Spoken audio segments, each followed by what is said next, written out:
Les 10 erreurs les plus coûteuses de l'histoire. Il est possible de corriger la plupart des erreurs. Par exemple, si vous faites une erreur de frappe, il suffit d'appuyer sur la bonne touche pour la corriger. Ou même si vous brûlez un gâteau, vous pouvez réparer une bévue en essayant tout simplement à nouveau. Toutefois, certaines erreurs peuvent être d'une telle gravité qu'elles ne sont pas réversibles. Dans cette vidéo, vous trouverez ce genre d'erreurs extrêmement coûteuses qui ont été commises tout au long de l'histoire. Et au numéro 1, il y a une erreur terriblement coûteuse qu'il ne faut pas manquer. Numéro 10, erreur de frappe. Malheureusement, toutes les erreurs de frappe ne peuvent pas être corrigées aussi rapidement qu'avec la touche retour arrière de votre clavier. En 2015, à la bourse de Tokyo, a été commise une erreur de frappe très stupide qui a eu de lourdes conséquences.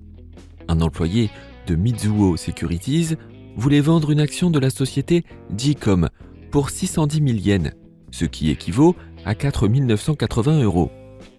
Cependant, l'ordre a été exécuté pour vendre 610 000 actions d'une valeur de 1 yen chacune. La commande erronée était 40 fois plus importante que les 14 500 actions en circulation de la société. L'erreur de cotation a non seulement coûté 212 millions d'euros à la bourse de Tokyo, mais elle a aussi considérablement affecté la confiance dans le plus grand marché boursier d'Asie. La situation était si grave que le chef de la bourse a dû démissionner. Il a présenté ses sincères excuses aux investisseurs, mais malheureusement, cela n'a pas suffi pour réparer l'erreur. Numéro 9, des trains trop larges. Il arrive parfois de commander quelque chose à l'avance et de ne pas obtenir exactement ce qu'on avait en tête. Par exemple, on peut recevoir la mauvaise taille de pantalon. Ce n'est pas un problème en soi si vous pouvez retourner votre commande et demander à ce qu'on vous livre la bonne taille. Mais que faire si vous avez commandé des trains et qu'ils ne sont pas à la bonne taille? Et si les trains en question sont trop larges? C'est ce qui est arrivé à la SNCF. La société a commandé 2000 trains qui se sont révélés trop larges pour certains quais régionaux. À ce jour, cette erreur a coûté 50 millions d'euros à la société. Malheureusement, les trains n'ont pas pu être retournés à l'usine. Une autre solution a donc été imaginée. On a commencé à élargir des centaines de quais pour que les trains trop larges puissent être utilisés. Numéro 8. Accident métrique. Même les plus grandes organisations peuvent faire des erreurs. Une erreur folle a coûté 112 millions d'euros à la société spatiale NASA. L'organisation a perdu le très coûteux Mars Climate Orbiter dans l'espace parce qu'une équipe technique de Lockheed Martin utilisait les unités de mesure anglaises ou impériales, alors que l'équipe de la NASA utilisait le système métrique international. Cela a entraîné une erreur dans le transfert des informations de navigation entre l'équipe de Lockheed Martin, chargée du Mars Climate Orbiter, et l'équipe de vol de la NASA. La société Lockheed Martin a participé à la construction, au développement et à l'exploitation de l'engin spatial pour la NASA. Les ingénieurs ont fourni des missions de navigation pour les propulseurs du Climate Orbiter en unité anglaise, bien que la NASA utilise principalement le système métrique depuis 1990. Selon Tom Gavin, le chef de projet, cette seule erreur n'aurait pas dû entraîner la perte du Climate Orbiter et le système aurait dû détecter l'erreur. Cependant, cela ne s'est pas produit. Et cette erreur a donc empêché Climate Orbiter de se poser sur Mars comme prévu pour collecter des données. Numéro 7. À la 13e fois. Si votre métier est dans le domaine créatif, vous savez que votre créativité ne sera pas appréciée par tout le monde. C'est également ce qui est arrivé à cette célèbre auteure. Imaginez que vous avez un grand manuscrit qui pourrait avoir un impact retentissant, mais que personne ne croit en ce que vous avez à dire. Lorsque J.K. Rowling, la célèbre auteure de la saga Harry Potter, a proposé son manuscrit à plusieurs éditeurs, elle a essuyé pas moins de 12 refus. Ce n'est que lorsque Rowling a frappé à la porte de Bloomsbury qu'elle a été prise au sérieux et que son idée a été concrétisée. L'auteur a pu publier ses histoires et comme vous et moi le savons, non seulement ses livres sont devenus un grand succès, mais leur interprétation au ciné a créé tout un monde et une marque Harry Potter digne de ce nom qui vaut aujourd'hui 22 milliards d'euros. J.K. Rowling a été nommée l'auteure la plus riche du monde, avec une fortune nette évaluée à 1 milliard d'euros. Je pense que les 12 premiers éditeurs contactés ont dû s'en mordre les doigts. Numéro 6. Quand on perd le contrôle. Un mur de flammes terrible et une épaisse fumée noire. Voilà comment la communauté de Los Alamos se souvient encore de cette date fatidique, du 10 mai 2000. Le feu a été allumé par l'équipe du service des parcs nationaux.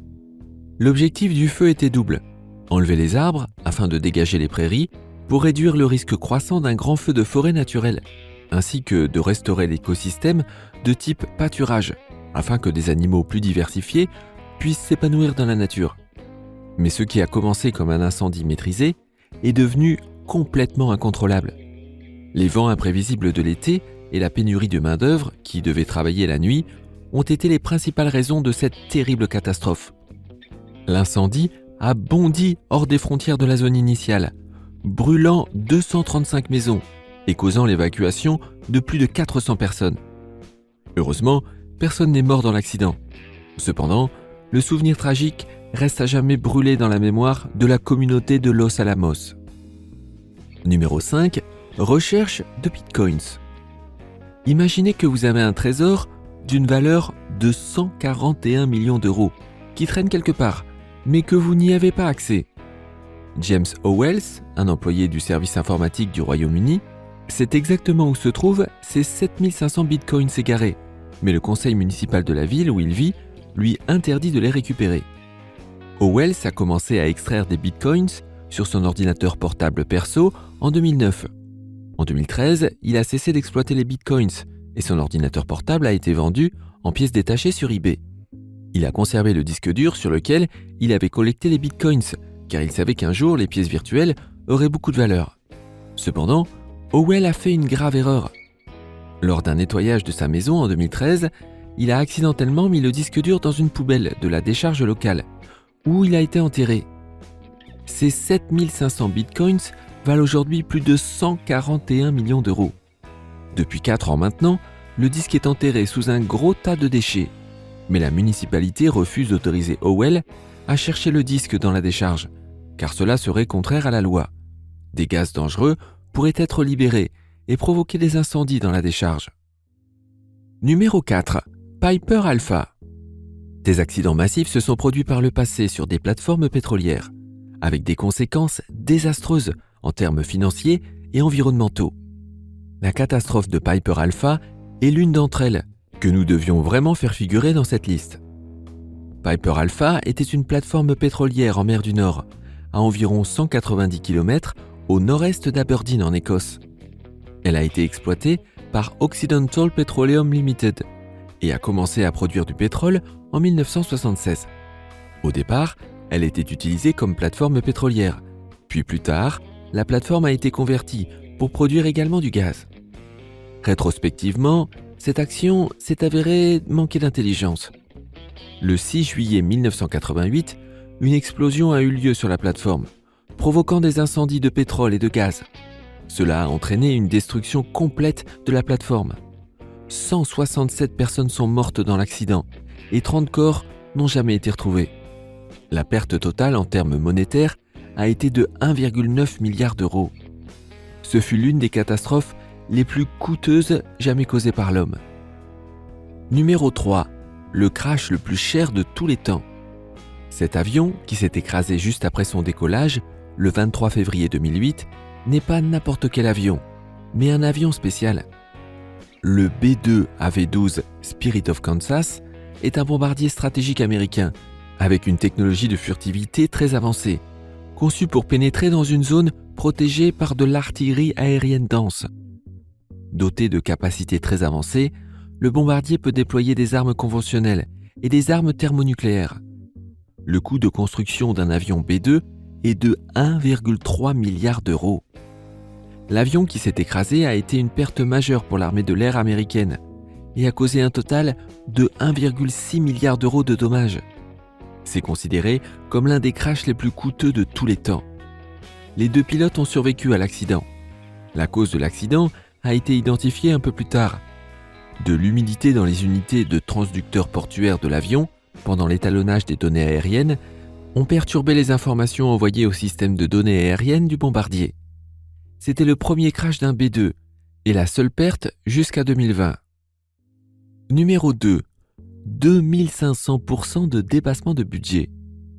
Après que le Bay Bridge entre Auckland et San Francisco a été frappé par le tremblement de terre de Loma Prieto de 1989, il a été décidé que la partie est du pont serait remplacée pour un montant d'1 milliard d'euros. Ces réparations devaient durer environ 7 ans. Mais le projet a duré 10 ans de plus et le coût des réparations a été plusieurs fois supérieur à l'estimation initiale. Un temps de construction précieux d'environ 2 ans a été perdu parce qu'aucune décision n'a été prise, entre autres, sur l'alignement du pont. Pendant cette période, les services de soutien tels que les ingénieurs, les comptables, etc. étaient simplement payés au jour le jour. Plus un projet est long, plus les coûts augmentent. Le pont a donc été achevé bien plus tard que prévu et les coûts sont devenus énormes, jusqu'à 6,5 milliards d'euros. Cela signifie que le projet a dépassé le budget de 2500%. Certaines personnes pensent que le montant doublera après l'ajout des intérêts et des autres coûts financiers collatéraux. Avant de regarder notre numéro 1, appuyez tout de suite sur le bouton d'abonnement et sur la cloche. Ainsi, vous ne manquerez pas une seule nouvelle vidéo de notre chaîne.